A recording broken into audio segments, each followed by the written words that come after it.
Russia దేశంలో బట్టలు ఎలా ఉన్నాయో చూద్దాం. ఆడవాళ్ళకి గాని, మగవాళ్ళకి గాని అబ్బో! షాప్ అయితే చాలా పెద్దగా ఉంది. అంటే లోపల చాలా షాపులుంటాయిలే. మనం వెళ్ళేది ఒక చిన్న షాప్. 90% ఆఫర్ అంట. చూద్దాం మరి. ఏంటో షాప్ అయితే బావుంది.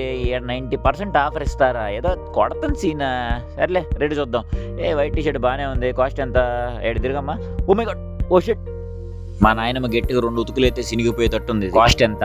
కండ తక్కువ కటింగ్ ఎక్కువ అంటే ఇదే. రామరాజ్ బనియన్లు లోదుస్తులు ఎంత దీని కాస్ట్? అబ్బో 500. లేడీస్ బట్టలన్నీ చాలా డిజైన్ ఉన్నాయి. పర్లేదే బానే అరేంజ్ చేశారు. ఇక్కడ నాకు అర్థం కాని విషయం ఏంటంటే ఇక్కడ బిల్ ఉంది. కానీ బట్టలు అదేందో చిన్న ఖర్చీఫ్కి పెట్టారు బిల్లు. Night tracks 1200. ఇది చూస్తుంటే ఏదో కొత్త దానిలా ఇదేదో సెకండ్ హ్యాండ్ సరుకు లాగా ఉంది. Oh shit! చీర కట్టుకోవాలమ్మా, కప్పుకోకూడదు. ఏంది జీన్స్ ప్యాంటా? చప్రీలు కూడా ఇంతకన్నా బాగా వేసుకుంటున్నారుగా ఈ మధ్య. అబ్బో 2000. ఇదంతా సెకండ్ హ్యాండ్ సరుకు నాకు అర్థమైపోయింది. ఇదిగో ఈ సొక్కా చూడండి, ఇటు నుంచి చూస్తే అటు నుంచి కనపడుతుంది. దీని కాస్ట్ ఎంత? నేను ఇండియాలో కొనుక్కుంటాను రా బాబు. రష్యాలో బట్టలు చూసారు కదా, మరి మీకెలా అనిపించిందో కామెంట్ చేయండి అమ్మా.